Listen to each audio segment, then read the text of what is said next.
Hello, hello, and welcome everyone to the Emancipated Citizen Podcast, where we bring to you some of the voices of the bravest men and women out there fighting for their rights, fighting against authoritarianism, and bringing to us and you their very unique perspectives. My name is Alrayyis. With me is Benjamin Snow. Today we are talking to Ali A. Rizvi, the author of The Atheist Muslim, somebody who, to be quite honest, I have been looking forward to talking to for quite a long time. So let us get into the topic directly and start by asking you this. Is Islam an ethnicity? I mean, let me ask you from a quote from your book, which I very much appreciated. Where Muslims are a minority, Islam is an identity. In countries where Muslims are a majority, Islam is a religion. What exactly did you mean by that? Can you elaborate on what you think about Islam and ethnicity?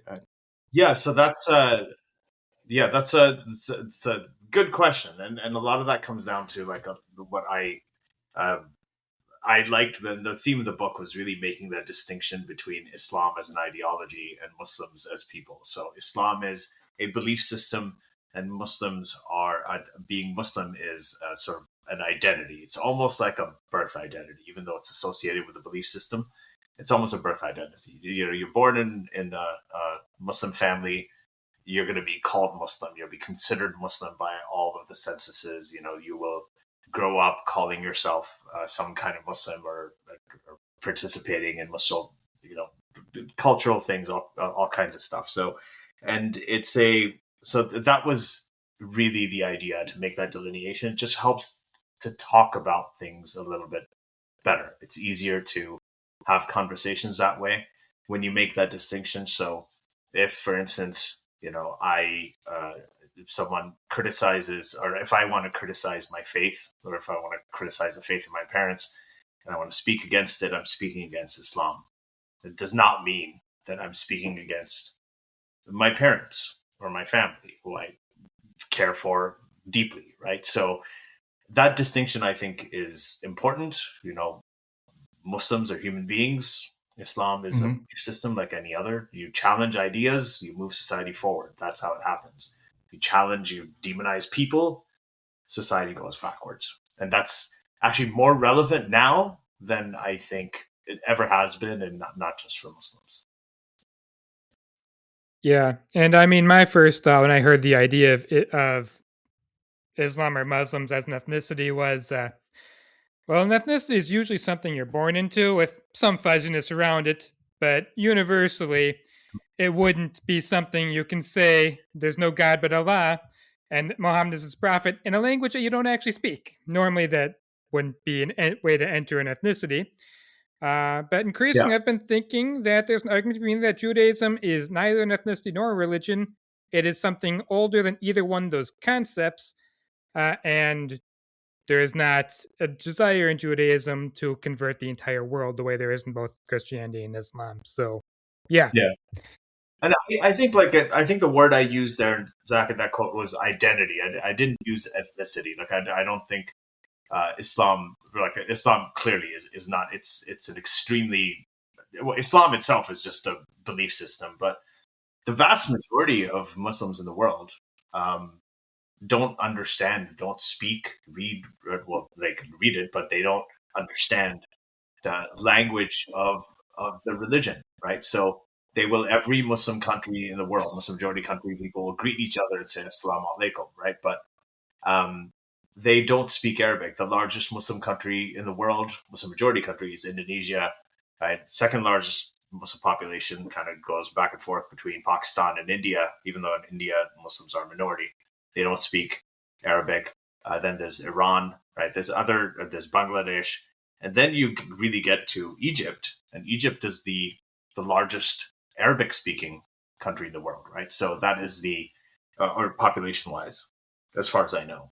So it doesn't really, the majority of Muslims in the world don't even speak Arabic. And they're all kinds of different, like the Boston Marathon bombers, those guys, I mean, they were literally from the Caucasian, they're Caucasian, like they came from the Caucasus I think it's the Caucasus. I forgot the name of the area. Caucasus. That's what the Caucasus Mountains. Yeah, the Caucasus Mountains. So there is and then you have people from all kinds of it traverses all kinds of races and ethnicities. So it's really more about identity.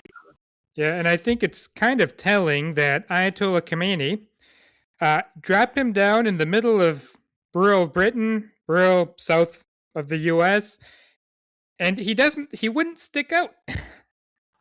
He wouldn't. Yeah, that's the thing. It's bizarre for, it's weird. Iran is a strange kind of thing. Is that they do have this Persian identity, but the reason the Islamic Republic is so reviled there is that they require the Ayatollah or the Velayat al-Faqih to be have descendancy from Muhammad, direct descendancy, or so they think. Right, so it's kind of a strange thing, and that's why I think there's a lot of tension there. And we can talk about everything that's happening in Iran as well at some point. It seems like you're describing Islam as a very strictly being a belief system, right? I mean, Muslims are people who probably believe in that, right? Your book is named The Atheist Muslim, and you do talk about the concept of an atheist Muslim within the book as well, right? You talk about, like, for example, this other quote, right? When we stop seeing the beer drinking atheist Muslim as a walking contradiction, we'll know we're getting somewhere, right? Mm-hmm. So what did you mean by that? If Islam is, strictly speaking, a kind of system of beliefs, yeah, right? What does it mean to be an atheist Muslim? Is it an oxymoron per se? Do you mean it like that? Do you mean, like, is it perhaps aspirationally possible but not currently? Can you elaborate on what you mean when you use this language of an atheist Muslim? Yeah, it's used the oxymoron in the title because I thought it was kind of like saying Back to the Future, right? It sort of means something, but it also is contradictory at the same time. So, but the idea of the atheist was that there are several sort of different aspects where I thought it fit. Right. Number one is that there's a lot of atheists in Muslim countries, right? Like exactly, that very well, right? I know that as well. We grew up there. Who could not say that they're atheists, who could not say that even if they weren't fully atheists, they couldn't say that they've rejected Islam and they've given it up. Now, thankfully, it's a lot easier. That was one of the goals of writing the book, is making that conversation easier. But at the time, it was, this is Salman Rushdie, from the time of Salman Rushdie and that fatwa in the, late 80s, early 90s, all the way until now. It's been very, very challenging for them. So they're Muslim in presentation, but they're atheists inside in mind. So those were the atheist Muslims. So it's a taboo. They're sort of like walking, talking contradictions. But then there was this other element of, Islam being a belief system, Muslims being an identity, right? Or Muslims being people, Islam being ideas.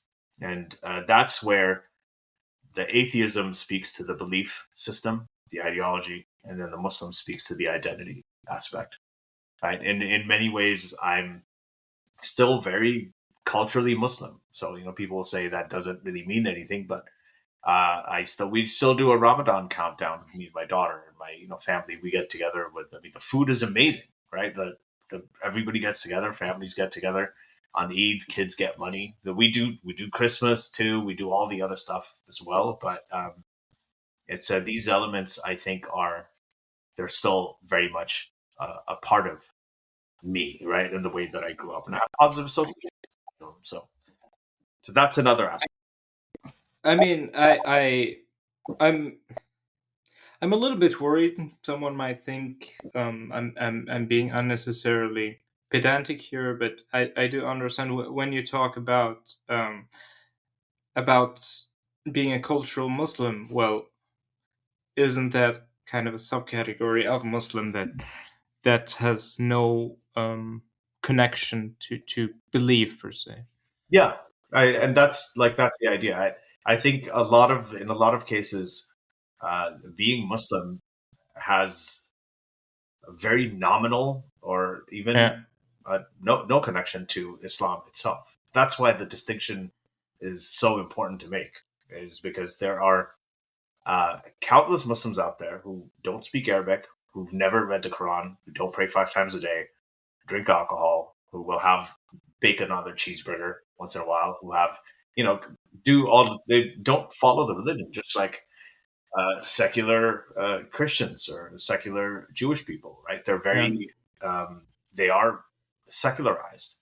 And secular, again, does not mean that, it's not an anti-religion stance. It's a neutral, it's separation of religion and state, right? So that's a common phenomenon. And with Islam, how are you going to define Islam? Are you going to define it the ideas that are contained? Are you restrict the definition to just the scriptures? Are you going to do scriptures and hadiths? Are you going to do scriptures, hadiths, and sirah? Are you going to how far are you going to go when you define it, even that ideological belief system? So right, and you see this a lot with, especially now that there's a lot of right-wing anti-Muslim sentiment out there in the U.S. and Europe. There's this sort of the anti-immigration sentiment where Muslims are also part of it. You'll see, this is an example that I give that's based on a true story, is that I met a girl once, 15, 16-year-old high school girl. And she told me she'd been struggling with the idea of hijab, right? So her parents had made her wear the hijab. They wanted her to wear it. And at home, she didn't want to wear it. She wanted to go to school. She was going to high school. She wanted to do her hair. She wanted to look pretty. She wanted to do everything that normal high school girls want to do. She wanted to be like everybody else. She didn't like wearing this thing. So she was in an ideological battle with her parents, right? So that was an ideological battle. And then when Trump came around, right, and he said, he came up with this idea, the Muslim ban. We're going to ban all Muslims from entering the country. So when he said that, she's like, I just felt like wearing my hijab and going out and wearing it everywhere and being defiant. It's like, you can't. Then she suddenly became, it's like, my parents, everybody's just as American as anybody else. And then it became an identity statement, right? So ideologically, she was opposed to it. But as a form of identity, suddenly she wanted to be defiant and show that, this is who I am. This is where I come from. So, when we talk about, is hijab a choice for girls? Are they choosing to? Well, she wasn't really choosing to at an ideological level when it came to Islam, but it was very much a choice for her when it came to the Muslim identity aspect, right? So it's a complex story, and that distinction is just allows us to have these conversations, like the way I explained it to you. It seems very clear what's happening, but if you don't make that distinction, then it's not as clear. It's very confusing. Sure. So. Sure, and I think a lot of this has to do with the arbitrary nature of language and the fact that, of course, Islam, if you look at the original etymology, it means submission, right? And it's very likely, this is one among different historical hypotheses, that it might have not even originally referred to a systematized religion, but a group of people who simply submit to an imperial power, namely the first Islamic rulers, right? And later on, it kind of developed into a distinctive religious orthodoxy, and then, of course, it becomes a religion. And, as time goes on and as Muslims are felt threatened in their identity in different societies around the world, just as exactly as has happened with Jews for a very long time, this kind of develops into a sort of ethnocultural kind of identification, however you would like to call it, right? which just as an aside, I don't think is necessarily as connected to genetics as and lineage in the strictly biological sense as much as it has to do with shared culture, right? So in thus far, I think that thinking about it within this ethnic framework makes sense to some degree, and I would like to speak about a few anecdotes that I've had in my own life that have kind of brought this into further focus. So when I was younger, when I was in Saudi Arabia, I was declared to be an apostate by a number of different people before I ever even thought of saying that out loud to anybody else. Right? I'm an ex-Muslim. I'm not Muslim anymore. It is a lot of the time something that is imposed on you from the outside because you don't follow the social rules that are set by the people of authority within your tribe, right? That's basically what it comes down to. So it's like you don't hold to orthodoxy, you're not within this Islam group. Right. And then you have, and then I've had something of an opposite experience actually in Germany, where a lot of people have a very, very hard time understanding the concept of an ex-Muslim. And for a while I didn't understand that, but I think I do now. So I remember having a conversation with an older man at a refugee camp back then about, you're not a Muslim, but your parents are Muslim. Well, if your parents are Muslim, you're Muslim. It's like, but I don't believe in God. It's like, but you're Muslim, your parents are Muslim. You come, like, what does that have to do with anything? And then and you see that even more with people who have been, like in Europe, for example, for longer periods of time. I do have a former flatmate who came from a Muslim background, who like lives a very secular lifestyle, doesn't seem to have any religious beliefs of that sort or anything, but is also very protective about this sort of Muslim identity, and very, for example, being very protective about the concept of hijab, and making posts that, in my opinion, were quite problematic in the way that they were talking about the topic of Muslim women are not oppressed, and nobody is forcing them or pressuring them to dress that way, or to have to behave that way, or so on, and my mother and so on. And I responded to that, and it ended with us never talking again. But I mean, if this is something that I would, somebody who is very attached to like an ethnocultural Muslim identity while having almost no religious beliefs that pertain to, or practices that pertain to, like Orthodox Islamic ways of life, right? Yeah. Another anecdote that I've had one time is I went out with this girl from Austria, and she told me she was vegan before, and it's like, and then she tells me, oh, by the way, I'm also Catholic, and so I'm like, so can you be vegan and Catholic at the same time? What happens when you have to eat the body of Jesus and that kind of thing? And then she just laughs and says, yeah, no, I don't believe in any of that. And that was also kind of a light bulb moment for me, where it's like, the way people understand their their religious identities. Especially, talk about people from Poland, and especially ones with very nationalistic ideas, and might have had experience with things like the Soviet history and so on, right?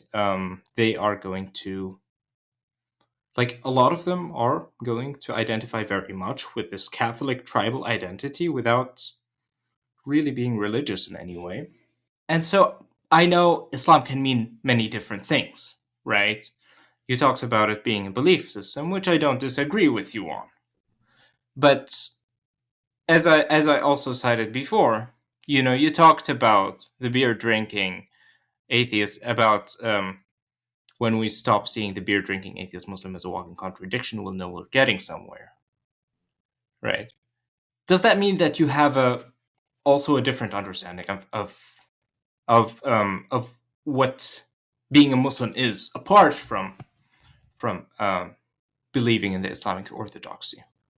Yeah, that's exactly the idea. I think that as time has gone on, I mean, the very earliest Muslims, they were called Muslims because they believed in Islam. They were converts to this belief system, right? So, and all religions really start out as cults in a way, right? So where they all subscribe to a belief system and a tribe, and they have their rituals. They've got everything. And then what happens is over time now, we're a millennium and a half from that, and it evolves, right? So the idea, like, Muslim history is very vast. If you go to places like you're from Saudi Arabia, right? You're going to have more in common culturally with Christians in Lebanon than you will with Muslims in Bangladesh, right? So but you're Muslim. You think all your traditions are Muslim. The people in Bangladesh, they're Muslim. They think their traditions are Muslim, but they're vastly different. So all of these things, like politics and cultural and social evolution, all of that stuff, sort of creeps in over time. And right now, we're there. Actually, we have people don't see beer drinking Muslims as walking contradictions. They just understand that they're Muslims. And we've got Ilhan Omar going to the Pride Parade. You've got this guy, Zoran Mamdani, right? He's speaking pro-LGBT things, or even more so than the secular Christians, right? The Republican Christians. He's even more sort of liberal and open-minded. A lot of things that are ostensibly sinful, right? The way that his wife dresses, for instance. You've got all of those things would be considered taboo. People will be like, "Oh, this is not a good Muslim," but nobody really thinks that anymore. People like actors like Kumail Nanjiani, like Dave Chappelle is Muslim, right? All these they go out. You don't even think for a second that they are not Muslim because they're having beers from time to time. Or they have girlfriends. I gotta say, in the case of Zoran Mamdani, which I wanted to emphasize, I don't think he has an obligation to tell anyone, since he does, in fact, support a secular government. Mm-hmm. But I do kind of want to know how much he really believes of Islam, and if he just it just would be inconvenient for him to come out as an atheist at this point, or something along those lines, or if he's in one of those gray areas. Not that he's in the obligation. I think that's. Yeah, that's kind of, I think, the point. It's a difficult political decision, right? Because he's raised by a father, like his father, Muhammad Mamdani, who's the professor, is agnostic, right? From everything that I've heard. His mother is a Hindu, never converted, right? He's raised by a Hindu mother, right? Mira Nair. She's also not a religious Hindu, right? She's also secular. She's definitely not Muslim. Now, he came up. He's never talked about, he's never talked about praying. He's never talked about any of the ideological aspects of being Muslim. But what happens if a guy comes out and he says, "Oh no, actually," and everybody's slamming him. They're like, "You're a Muslim. You don't belong in this country. You weren't born here. You need to go back to Uganda. You have to go back to India." That's the kind of things they're saying. And then he comes out and he says, "Oh no, actually, I'm not a believing Muslim." Right? That would be a betrayal to his family, his heritage, his father, everybody, right? I mean, and honestly, I would also then not comment about it because it's just not relevant. I'm like, why is it relevant? I think in general, I mean, if you're in public service, that's not an appropriate thing to talk about in public. I know American politicians have kind of built this tradition of doing that, but elsewhere in the developed world, that's not a normal thing to do. It's not. And it's not appropriate. It has nothing to do with because different people have different levels of they have different levels of belief. So, but I think that he's a great example of something like that, right? Like him, and then a lot of these sort of like prominent people, including singers, artists, people in pop culture who are, who you would never even guess, would be Muslims, like Akon or like, anyway, it's like any of these people. So it's it is different, and it has changed a lot. And I think that the conversation has evolved quite a bit, and I'm quite happy about that. I think it's a, and criticism of Islam has been normalized too, to a large extent. I mean, now, before, I remember the Danish cartoons first happened, in 2006. You guys were probably very, very young then. I'm an old man, so I remember that very clearly. And when that happened, I couldn't believe the cartoon. When I saw it, I was like, wow, I can't believe someone drew this. But now it's everywhere. Like every time I post something, I get a million, like everybody responds. This is Twitter, by the way. Anytime I post something, I get all of these things, like people sending me all the stuff of, Muhammad on a pig and, all kinds of things. I'm like, okay, yeah, whatever. It's just, you just brush it off your shoulder now, it's not, it's so normalized. And quite a lot of it is quite shocking, going back to Zoran Mamdani, and I mean, it might be strange to be shocked about anything at this point, quite honestly. With the state of politics, especially in the United States. Okay, first of all, you have somebody that is working with the Socialist Party of America, working closely with people like Bernie Sanders, working with is advocating for things like legalizing prostitution and furthering LGBT rights and that kind of thing, right?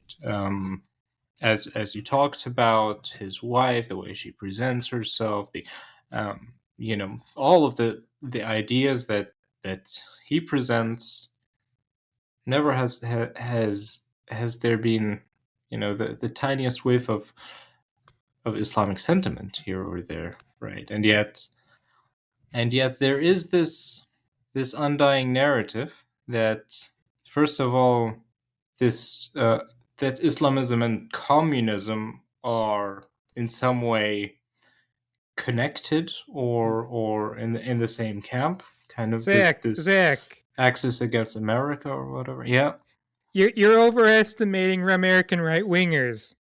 You see, they think everyone they don't like is in a conspiracy against them, even when those people are literally slaughtering each other right now.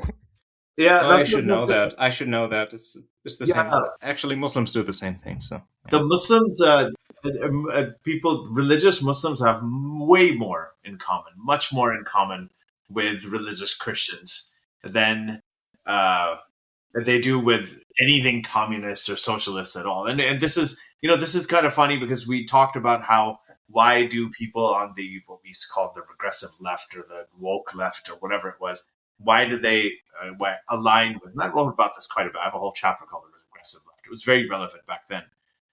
Why do they align with, fundamentalist Muslims so much, even though fundamentalist Muslims are going against and they're oppressing the very people who are the liberal counterparts of people here?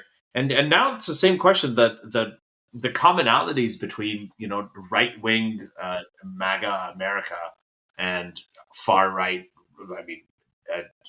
Islamic fundamentalism, they're clear now. There's a reason, like Jordan Peterson has a massive following among Muslim men. Andrew Tate converted to Islam. Yeah, a lot of these guys who I saw, there was that picture, the group of guys who went and they were singing that Kanye West Hitler song. Like this guy Sneeko, this guy Myron Gaines, and a lot of these people on the far right were like big Trump supporters.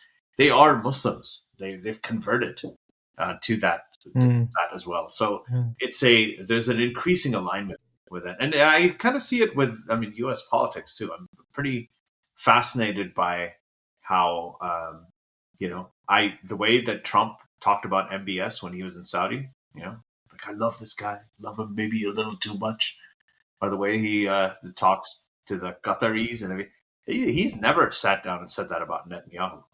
We talk about the undying loyalty he's got to Israel, but it's actually there's a lot of things are really, really changing right now in the world in a way that I never thought that they would. So yeah, the number of people in the U.S. who are begging to have the leopards eat their faces too is kind of stunning. If you're both familiar with that phrase. They're doing what? Can you say that again? They're begging to have their faces eaten by leopards too. Yeah.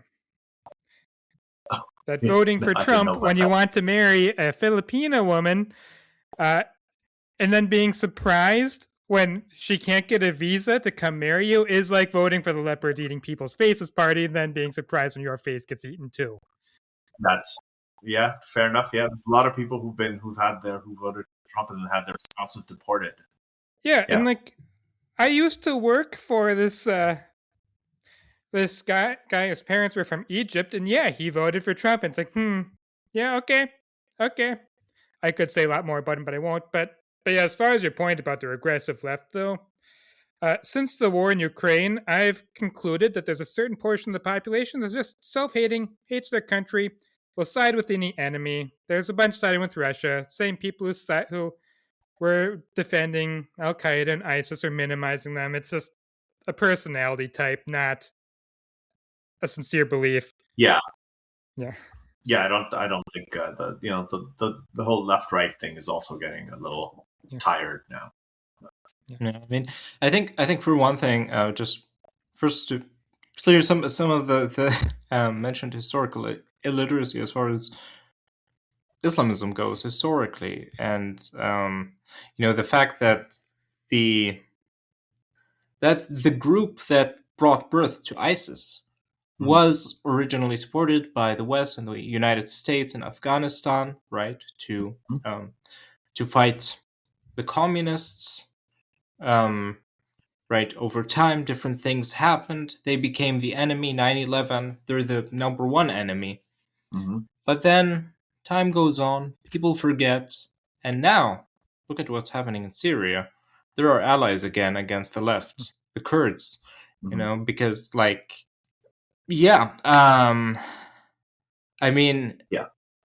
it was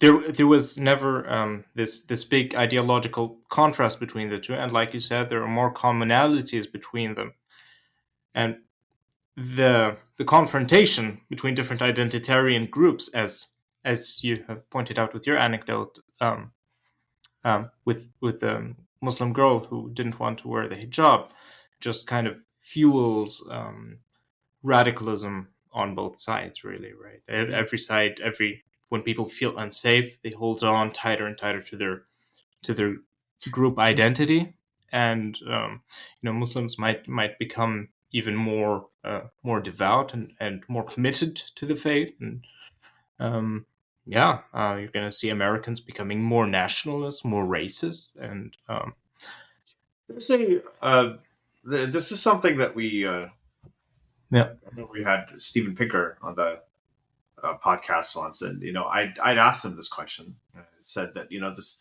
all of this sort of increase in right wing tribalism, whether it's to me they're the same.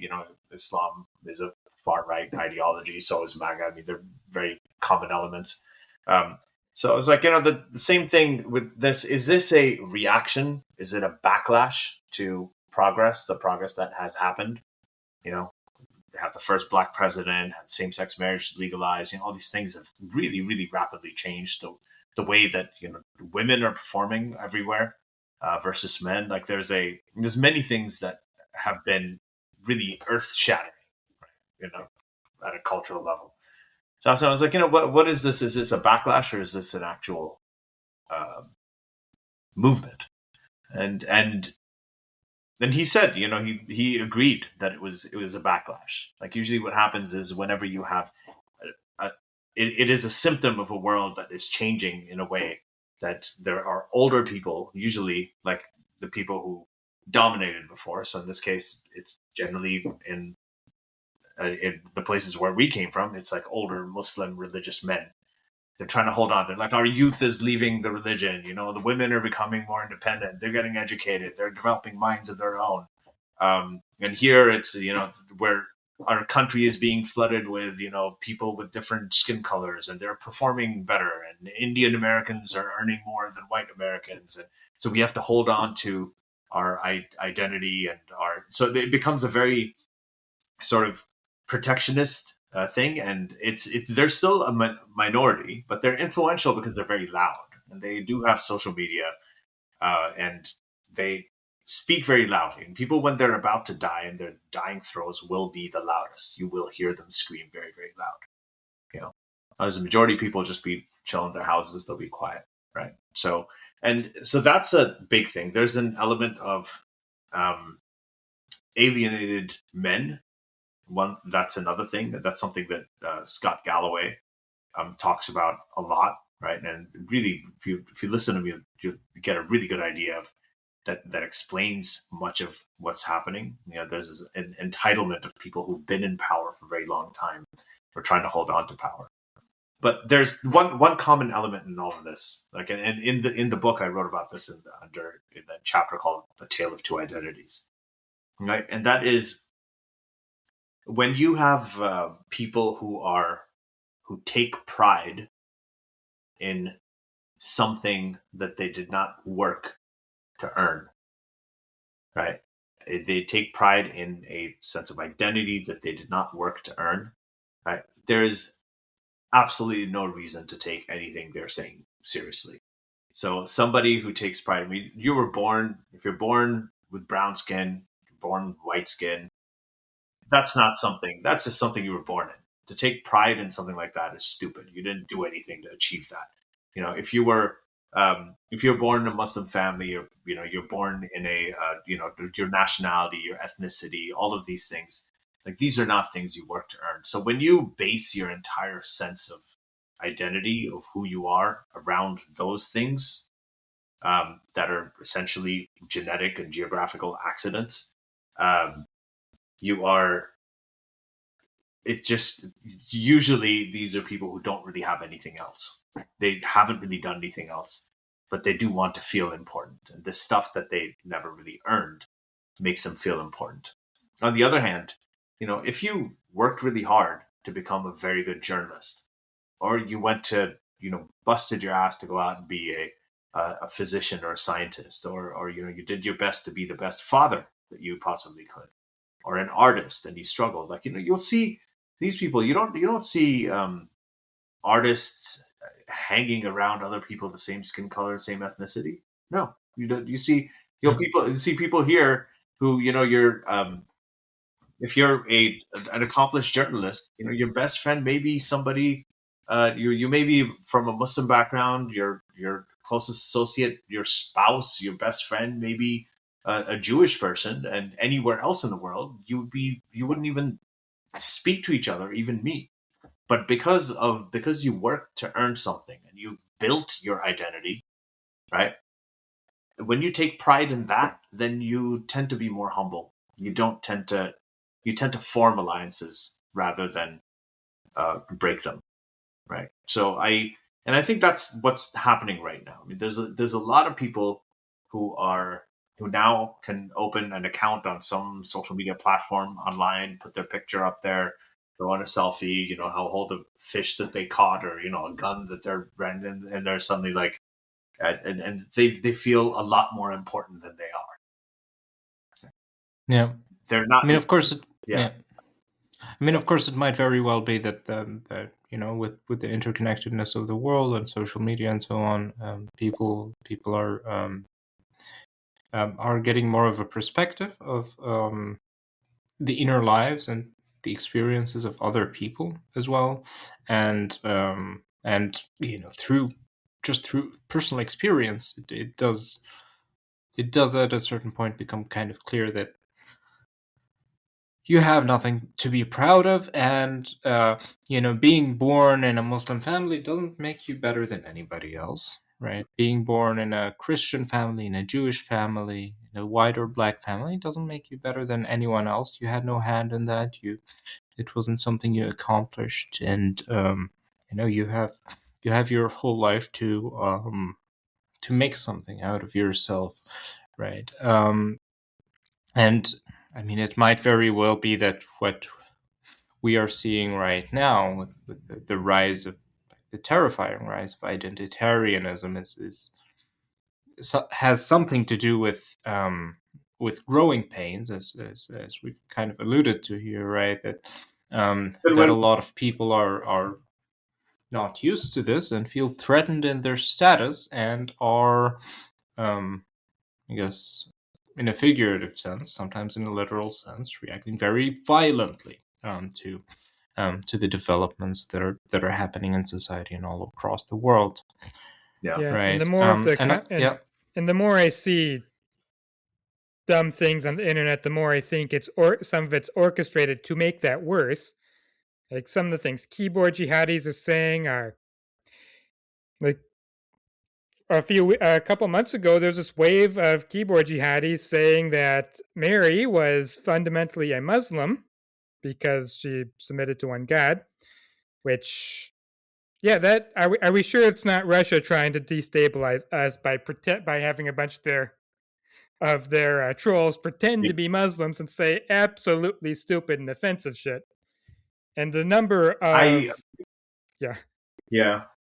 and the number of Arabs trying to weaponize the transatlantic slave trade against Ukrainians. That was. I mean, I think, quite honestly, that's kind of trivial in talking about Mary or Moses or Jesus. He was a Muslim. He was part of our group. No, he was part of our group. He was an Ismaili. No, he was Shia. No, he was Sunni. He was Catholic. Whatever. Who cares? And that really is that's a waste of time. And I have a different approach to these things now. And I've always told people, I was like, I am an agnostic. Like when it comes to the existence of a higher power, whatever, I really am 50-50. Like there's sometimes when I think I'm like, how does this happen? And maybe there's a higher power. Then other time when it comes to theism and religious and the scriptures and everything, then I'm pretty much solid atheist. So I always tell when people tell me, and I do meet Muslims socially, and they know some of what I've done and what I've written about, and then they ask me about it, and I tell them, I'm like, listen, I think that I know too much. I know how evolution works. I know how embryology works. I know what binary pulsars are. I know how space-time can be warped by mass to form to create gravity. I know how time slows down when there's higher, like stronger fields of gravity, and these are things that are absolutely amazing to me, right? So if there is a God that created all of these things, I think the reason that I'm not Muslim or Christian or anything is because I think those gods, those books infantilize that God. I think that whatever God is, whatever I think there might be out there, is much, much, vastly bigger than this thing that tells you, hey, listen, don't have bacon on your cheeseburger, and don't be careful who you sleep with, or when you go to the bathroom, put your left foot in first, or bullshit like that. So that's not something. I don't think that whoever created binary pulsars is going to be worrying about who we're sleeping with, right? And I almost wonder if there is a God. And Stephen Frey's question, bone cancer in children, what are we doing? Are we sure the answer wasn't, I was playing with chemicals. I did not anticipate complex life in the first place, let alone cancer. Yeah.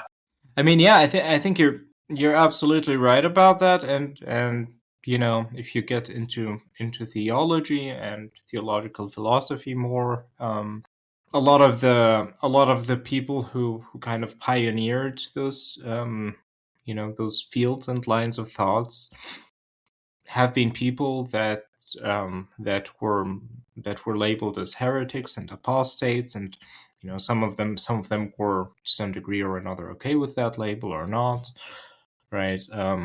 People like Rumi, people like Ibn Arabi, Al-Hallaj, Ibn Ala al-Marri, those are intellectuals from the Islamic world, and what like a large part of what they have in common is, well, Ibn Arabi and Ibn Sina, of course, had very, very deep theologies that are based on Neoplatonic thought, and a lot of the things that actually a lot of the ideas in the Quran are built on, like that, that God is not comparable to anything, that he is different from all things, that you cannot describe him, right?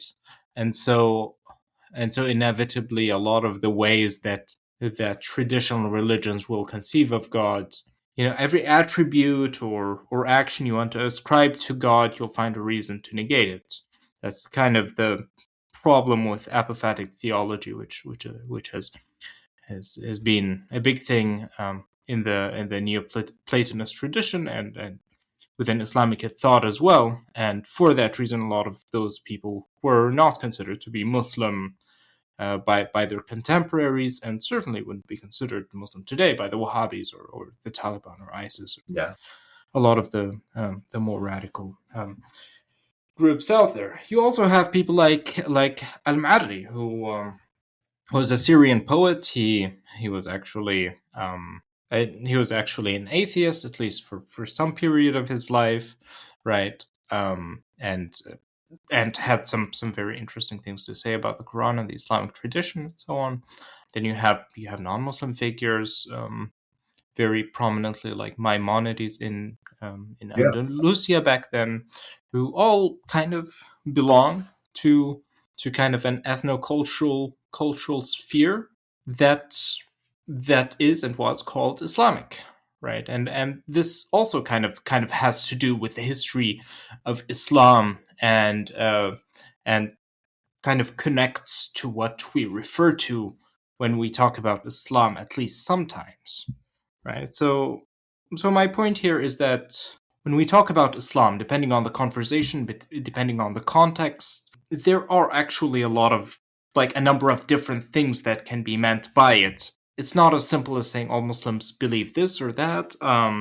This, I think, is very pertinent to the definition of Islam and how we understand it, which is I think also important when it comes to these conversations, right? Because you will have people talk about, well, you can't be racist against Muslims because Islam is not a race, right? Or even appealing to a lot of the fundamentalist Muslims, or even a lot of ex-Muslim perspectives that will say the exact same thing, that might be contradicted by I guess popular wisdom sometimes in the West, in places where Islam can be a more fluid concept, right? Yeah, and I think it is relevant how often right-wingers somehow manage to jump things about Hispanics and turn them into Muslims, which doesn't make me think they're intelligent, but it is certainly telling. Well, you're confusing Islamists and communists and, brown people. They're all the same. They're people who are different from us. They're all the same. It kind of goes along this kind of general line of thought, right? And of course, it's very telling that when somebody like Donald Trump or the far-right parties here in Europe talk about expelling Muslims or standing up against Islam and that kind of thing, they're never going after the governments and the actors that are enforcing an orthodox and regressive form of Islam on its population. They are almost always talking about people with next to no power, people who are desperate to stay alive, right? People who have had to flee their homes, oftentimes from the very Islamic terror that that you are also, or you also kind of claim to be concerned about, right? I mean, if you're demonizing the poor and displaced Muslims around the world, while being good buddies with the governments of Qatar and Saudi Arabia and Syria at the moment, right? I think this is very revealing about how you stand. When it comes to a totalitarian ideology versus people who are in large part its victims. Yeah. Oh, I'll go one step further. Trump's quote-unquote Muslim ban, which turned into banning people from certain countries. Well, yeah, so he talks about... So a very tiny portion of his base now talks about oppression of Christians by Muslims. Oh, and they're now banning these Christians from entering the U.S. Yeah, you're throwing them to the wolves there. This reeks of ethno-nationalism, not any sort of religious motivation. And just to put icing on the cake, they added Chad to the list of countries that were banned, which is 15% Muslim, overwhelmingly a Christian country. But the Secretary of State at the time was a former CEO of ExxonMobil, and the government of Chad had fined ExxonMobil. We see what's going on here. That was retaliation. So yeah, and ultimately, siding with ethno-nationalists, there's no time you will not get bitten later if you do that. If you're not of their ethnicity, or if they are not somewhere that you aren't in. There's no circumstances where you won't get hurt later by doing that. Yeah, and one last point about language here, and it has to do with something that you've discussed on a number of occasions, the term Islamophobia and why it might be problematic, right? And how a lot of people are talking about how we should talk about, to be more specific about our language, say things like anti-Muslim bigotry, in that sense, so that we are more specific about who is actually the target, and not inadvertently shield a totalitarian ideology there, right? One thing that you will notice, though, is that at which point do we just kind of contend with the fact that language isn't going to do the thing that we want it to do, right? Society isn't going to transform in the way that we want it to transform, especially when it comes to language. I mean, there are isolated instances where, prescriptive kind of rules about how people must use language kind of seeped into the popular usage. But where are we with neopronouns, for example, right? I mean, I think it's great if we can have as many different pronouns as is necessary to make people feel included, and to and to talk about people of different gender identities and so on. It hasn't caught on. What can we do, right? Of course, they, them, different middle of the path kind of solutions have been used for many centuries, but it's like at a certain point, okay, it makes sense, right? But am I gonna correct people when they talk about Islamophobia every single time? And can't we just contend at a certain point that this is also one of the meanings of Islamophobia, as people talk about it? It's a form of racism. Yeah, you can talk about it that way as well. Yeah, right? just and my only concern, and eventually what happens is I knew the whole time we were talking about Islamophobia is that it was going to be, that was what the term was going to be, right? It was going to be Islamophobia.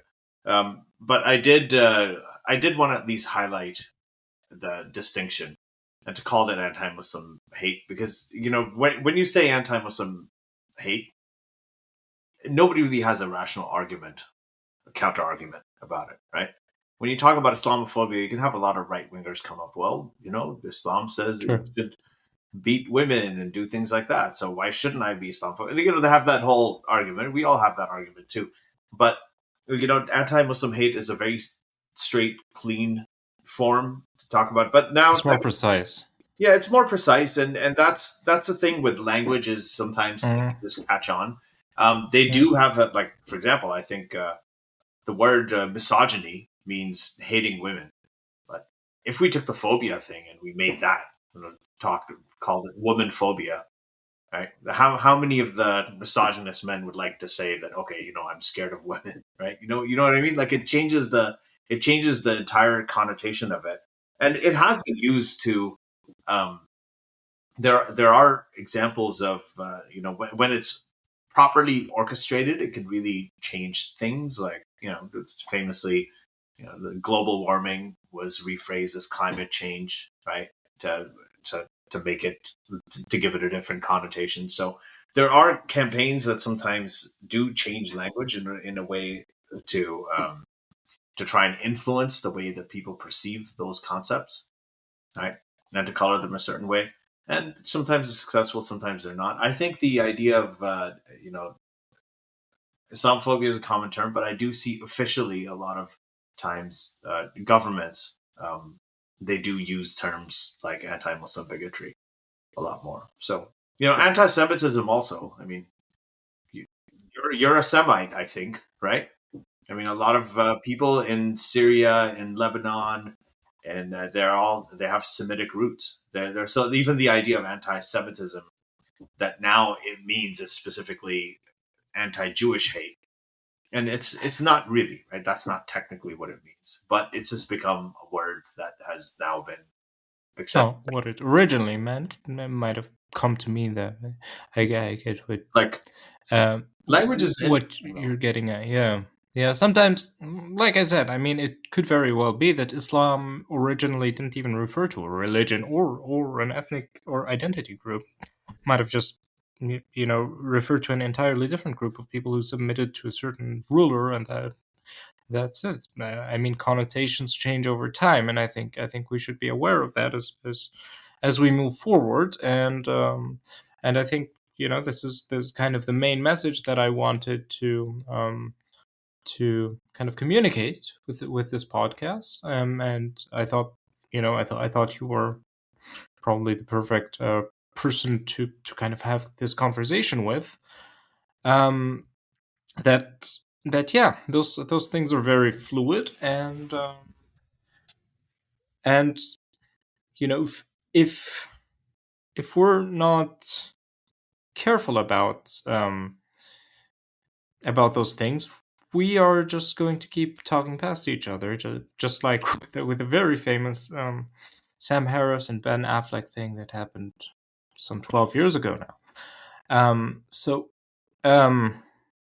being precise is important. Being like listening and asking clarifying questions about what people actually mean when they use words, that's of course also very important, right? And we've also talked about a lot about the role of the right in spreading this hatred and making Muslims feel more and more cornered. But you've also talked a lot, both in your book and otherwise throughout your career, about how liberals have been feeling ex-Muslims for a very long time. Let me start with this. Like, do you think that it's more that this problem has kind of improved since, like, in those last, what is it, 10, 11 years, or is it has it got even worse when it comes to the kind of dialogue that Muslims and liberals can have? Oh, I think it's improved a lot. So I think that there are plenty of people who are aware of this, and I think a lot of that comes down to the fact that they have been exposed to Muslims. Like, before, when you hear the word Muslim on TV, they'd always show a picture of a guy with a mullah cap and a beard, right? But they show a woman in a hijab. Right? Yes. Now you don't see that. Right now, when you see Muslim, you see Mamdani and his wife, or you see Sadiq Khan, or you see, Dave Chappelle, or you see, Gigi Hadid, or whatever. I mean, I don't even know if she's properly Muslim, but Zayn Malik from One Direction. You see all of these people. These are the kinds of. So when you see this, when the society sees these kinds of people, it kind of normalizes and changes the image of what Muslims are, and a lot of that does fit into, the kind of the way that liberals think about it. Right? And the whole thing about liberal, conservative, and left and right and everything, that's also getting. It seems like it's even more sort of starkly demarcated than it ever was before.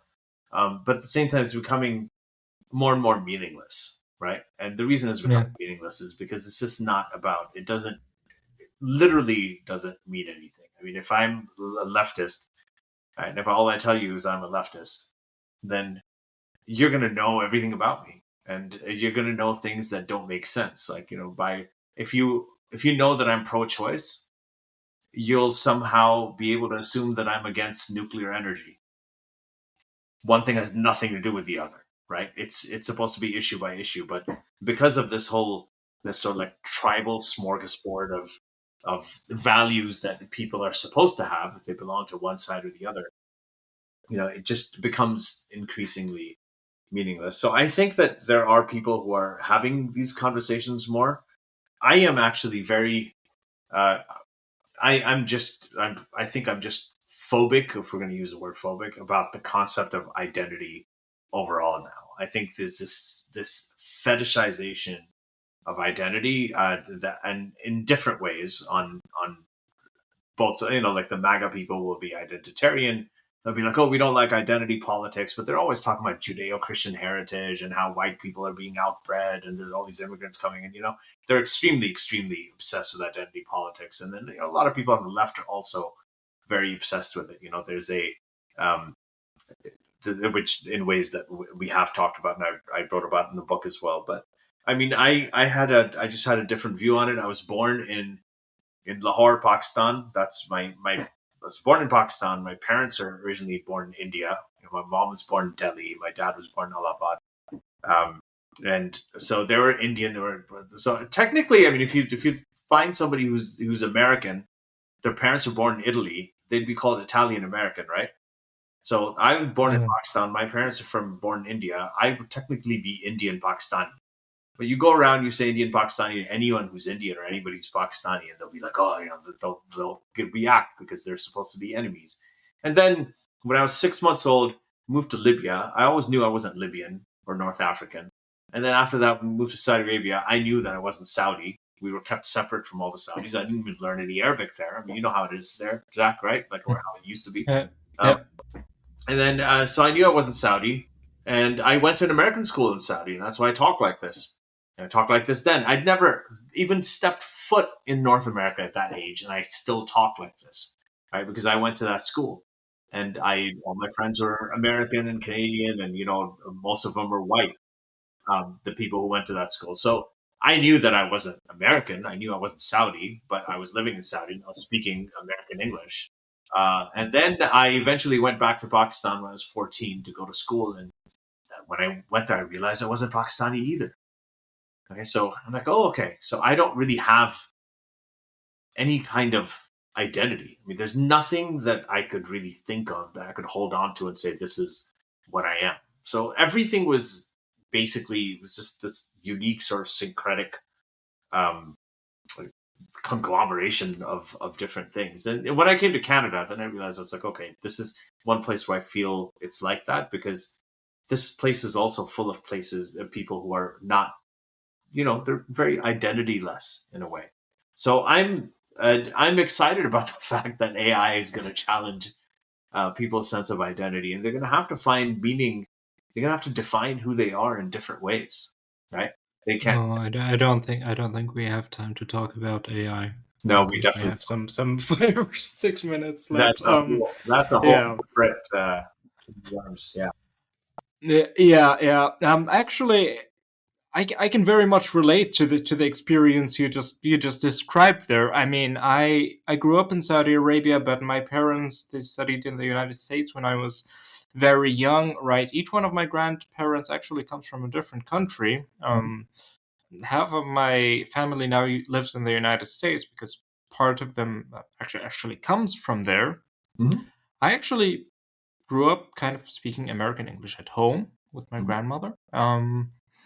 But I have no memories of ever being in the United States. I mean, I know I was when I was very, very young. To a certain degree, that has certainly had some effect on my identity. Um, you know, and yeah, just pinning it down to one specific tribe or something. It's yeah.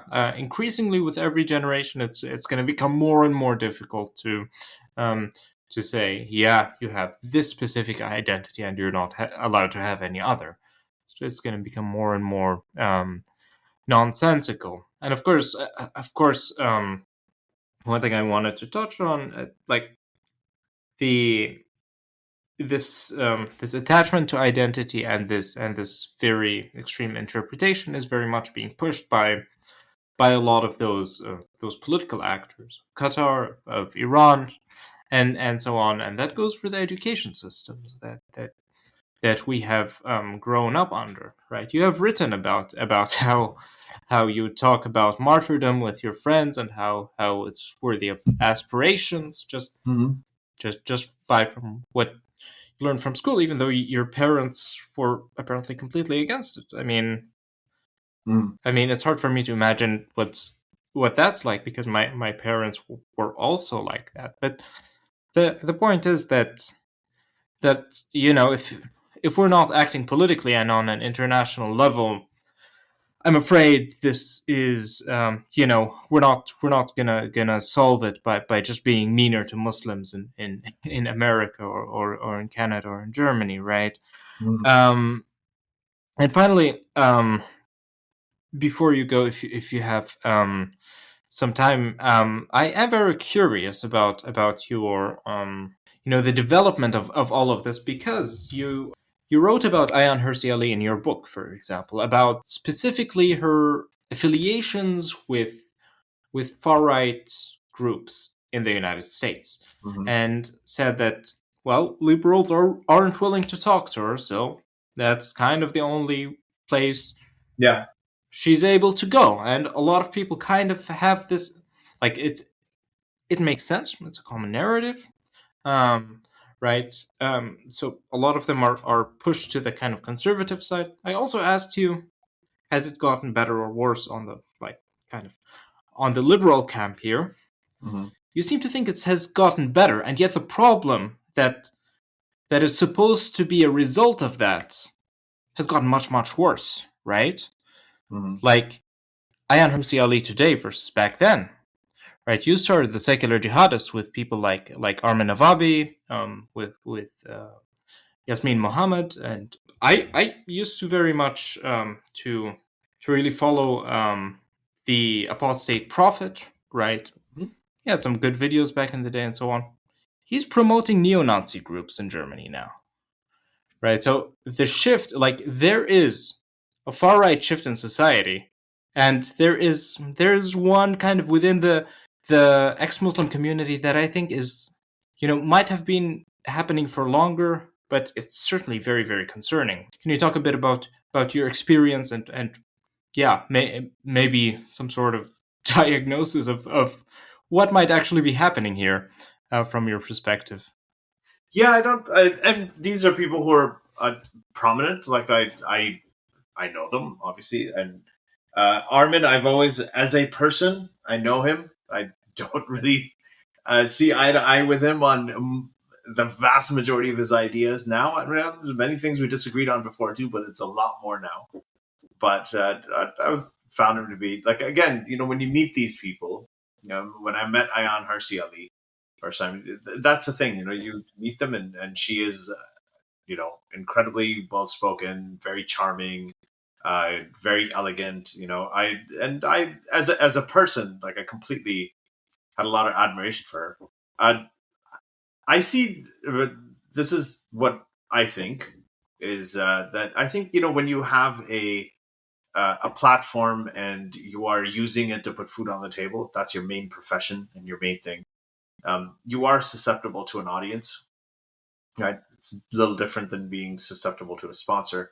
And you do have to, if you're dependent on your audience and the numbers of your audience to provide you, with to help you literally like live and pay the bills and everything. For example, the Ayaan Hirsi Ali Foundation is, they received funding from the Koch brothers, right? Now, Koch brothers, if they're giving you, if you have an organization, nonprofit organization, that is your main career, and you are getting $2 or $3 million, or well, I don't know how much it was. It's the ballpark thing from every year from the Koch brothers, right? And you know that you're going to lose that funding if certain things you can say, certain things you can't say. Right? You're not going to do it. There is, and for some people, it's actually genuine, right? They do feel it. They do. Some of them come from very sort of extreme situations. Like, for example, I know Armin personally. When he grew up as a very extremist, extremely fundamentalist Muslim. So, and I know Yasmin Mohammed also, when she grew up as a very sort of extreme fundamentalist. She was beaten and abused terribly, right, by her fundamentalist father, her ex-husband. She was married to a guy who was literally, went to jail for being an Al-Qaeda member.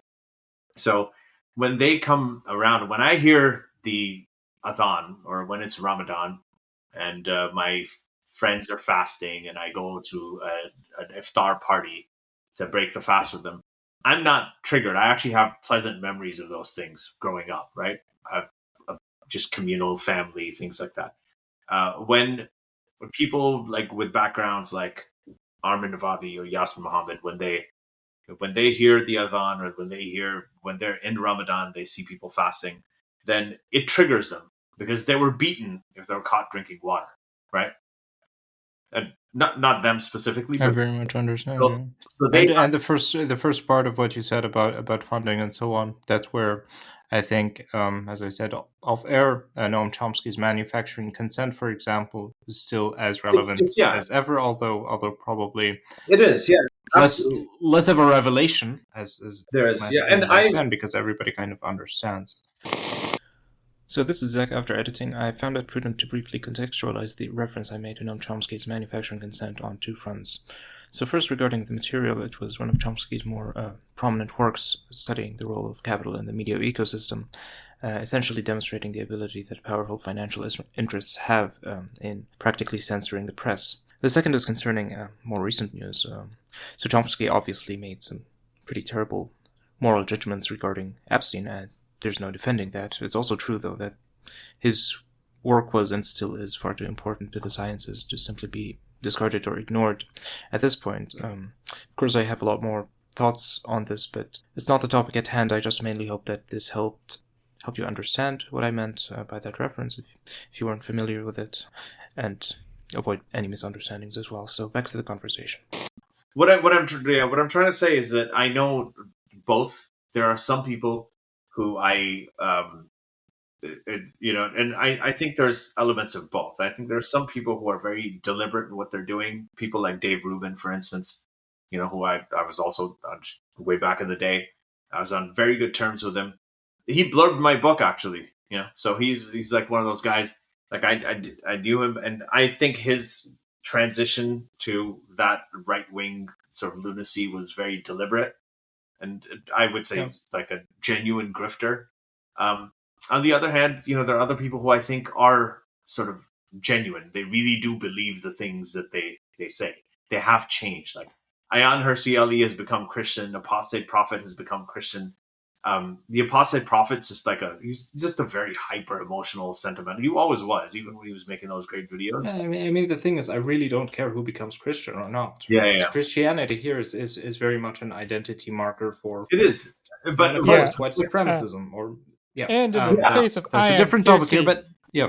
In the case of Ayan Hirsi, Ali's conversion, she specifically said she's doing it not because she believes anything about the virgin birth, rising from the dead, specifically to fight wokeism. And I feel like she feels legitimately that the people she's converting Christianity despite were telling her to submit to genocide and shut up.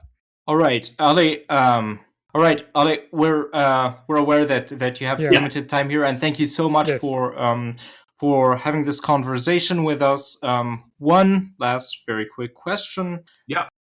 You, and Benjamin here, and I'm sure a lot of other people possibly listening to us very soon want to probably work against that trend and not have sort of the ex-Muslim brand being the same as a far-right anti-Muslim brand. Any advice on working forward to that end? Yeah, I think staying consistent is really important. Like, when you defining, I think we have to zoom out a little bit more, go beyond the idea of just being ex-Muslim, and just talk about being against sort of authoritarian, just far right authoritarian, hyper-conservatism. And then that includes and the MAGA, Islam, all of this sort of like neo, the Ayan Hirsi Ali and all this stuff we're talking about, they're all sort of like part of the same boat.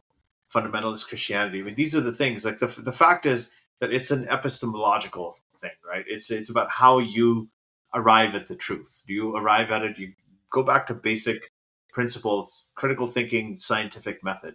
I mean, if you say that I'm a Christian and I believe that Jesus was the Son of God, I say, why do you believe that? It's like, because it says it in the scripture. I'm like, well, you have no argument against a suicide bomber who believes that that is the right thing to have to do.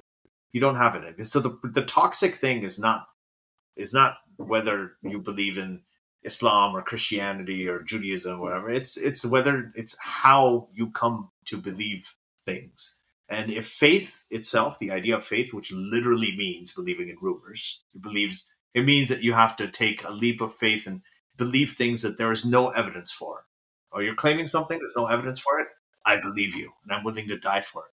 Like that idea itself, that is the thing that's toxic. And it doesn't matter how sort of like anodyne the belief system is, whether it's astrology or crystals or suicide bombing and jihadism, or the supremacy, the Jewish supremacy that's resulting in like the occupation of Palestine, whatever it is. All of those things are rooted in this idea that faith is somehow a virtue, and it's not. Faith is like it's the foundational toxicity that branches out and gives rise to all of these belief systems. So that's what you have to. I think that's the thing you focus on, and everything sort of automatically falls into place. Okay, thank you so much, Ali Rizvi, for being on the Emancipated Citizen Podcast. Would you like to tell us where people can find your book, which I very much recommend? It's really one of the best and most nuanced books on the topic of Islam and identity, in my opinion. Mm-hmm. So please do feel free direct people where they can find your book. We will also, of course, link everything in the description, in the show notes here. It came out some time ago, so you can still find it on Amazon, right? It's well over 10 years ago, but you can go. Some books are always relevant for a very long time. In some ways, it's more relevant. The weird thing about books is like they become over time. It's not like songs that get old after a while, but with books, you still hear more and more about it. So it's absolutely. You can go to places like Barnes and Noble and you can order it there. I don't think we're gonna have it on the shelf right now. It's very old. Yeah.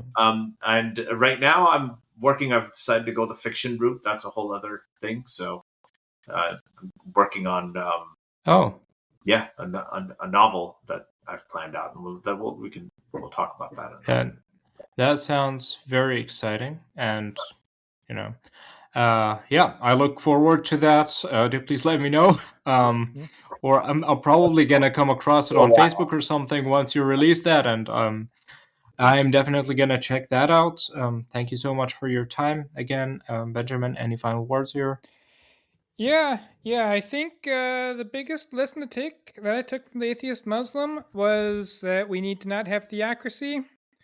And yeah, I tell people multiple times a week, every week, for years, this country is not a theocracy. You want to live in a theocracy? Go move to one. I don't want our Ugandan friends to put up with them either, but Uganda's already passed the laws they want. Yeah. All right, everyone. Thank you so much for listening. Thanks, have a wonderful day. Have a good night. Stay safe and goodbye.